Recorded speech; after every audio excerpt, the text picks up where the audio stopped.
Birbaşa kapıya ve hesap açılır. Emin Mahmudov düz ünvana gönderdi. Tovuzda hesap açılır karşılaşmanın 9. dəqiqəsinin tamamında. Neftçi 1, Turan Tovuz 0.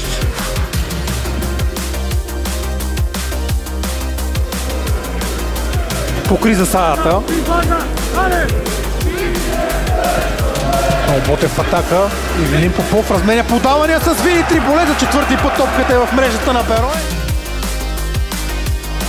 السبع 6 دقائق متبقية من أحداث الشوط الثاني وهذا هو الثاني.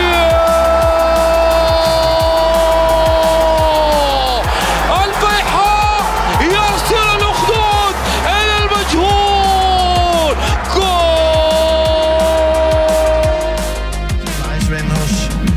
FCK i startopstillingen til de andre, så Lopez her, Jordan Larsen, der kommer afsted, Jordan Larsen! Et mål til FC København, sådan en lille smule tilfældigt ser det ud. Men det ændrer altså ikke på, at det er gæsterne, der her efter 10 minutter bringer sig foran. Det er faktisk en fuldstændig genial detalje. Lopez, der tager trækket frem i banen og laver det her virkelig fantastiske lille lop hen over Randers forsvaret. Wow,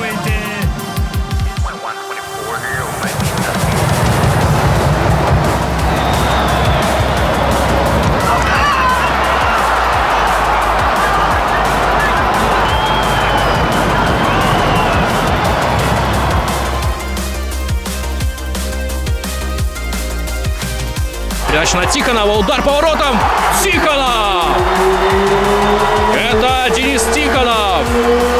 И представляете, как сейчас отец рад за своего сына, который забивает в заключительном матче сезона. Причем Игнатьев очень здорово бросает. Это я левого защитника имею в виду. А здесь у нас выход к воротам. Переброс. 1-0. 1-0 вышел из ворот у нас. Владимир Цапурин, воспользовался этим фактом Илья Рубцов, и мяч переправляет он в сетку. Стомарову, какой удар, какой гол! Метров с 30 зарядил Георгий Милкадзе. Всего один игрок был в стенке и не готов был к такому Алексей Мамин, голкипер Урала. Это видно по его расстановке, а Милкадзе не побоялся. Rutineret Lukas Lea her har vi de to sidstnævnte. Hovedstadsaflevering, Klaseren til Elio. Nu ser han kommer ikke ud til den. Nikolaj Larsen 1-0 til FC København. Målscorer, ja hvem ellers får man lyst til at sige oven på det her.